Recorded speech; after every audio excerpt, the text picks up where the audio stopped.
रमजानुल मुबारक में कराची के शहरियों को जहां मुख्तलिफ किस्म के खाने पसंद हैं, वहीं लोग अफ्तार में नई और मज़ेदार खाने भी पसंद करते हैं। इसी तरह का एक मुनफरिद और अनोखी डिश मालपुरा, जो कई बरसों से हुसैनाबाद पर सिर्फ रमजानुल मुबारक में फरोख्त किया जाता है। इसको तैयार करने में दूध, बादाम, मलाई और खोया भी इस्तेमाल किया जाता है। दुकानदार का कहना है मालपुरा सिर्फ रमजानुल मुबारक में ही फरोख्त किया जाता है और लोग बड़ी तादाद में यहाँ आकर खाते भी हैं और अपनी फैमिलीज के लिए पार्सल भी करवाते हैं। ये इंडिया की डिश है।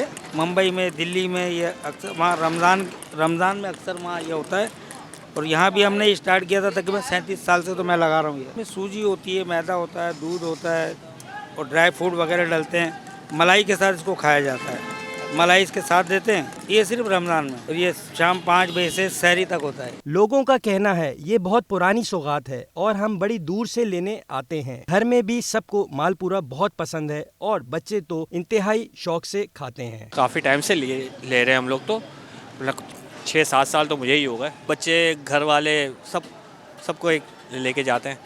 ये चीज़ अच्छी चीज़ है, मतलब ये कि अच्छा टेस्ट होता है इसका। रमज़ान के अंदर ही आते हैं ज़्यादातर, रमज़ान के अंदर ही मालपुरा मिलता है। ये समझे ना, रमज़ान में खाया जाता है ज़्यादातर और ये हुसैनाबाद में बेहतरीन जगह पर मिलता है ये। मैं तो यहाँ पर 2-3 साल से आ रहा हूँ और किसी के हवाले से, फैमिली के हिसाब से ना, बच्चे वगैरह मंगाते हैं और माशाल्लाह खारादर से भी हम लिया करते थे, लेकिन हुसैनाबाद का बेस्ट है और मैं खुद बड़ी दूर से आया हूँ, नाताबाद से, सिर्फ फरमाइश के ऊपर फैमिली के। रमजानुल मुबारक में लोगों की बड़ी तादाद अफ्तार से सहरी तक इस लजीज डिश को खुद भी इंजॉय करते हैं और अपनी फैमिलीज को भी खिलाते हैं। मेट्रो वन न्यूज़, हर पल की खबर।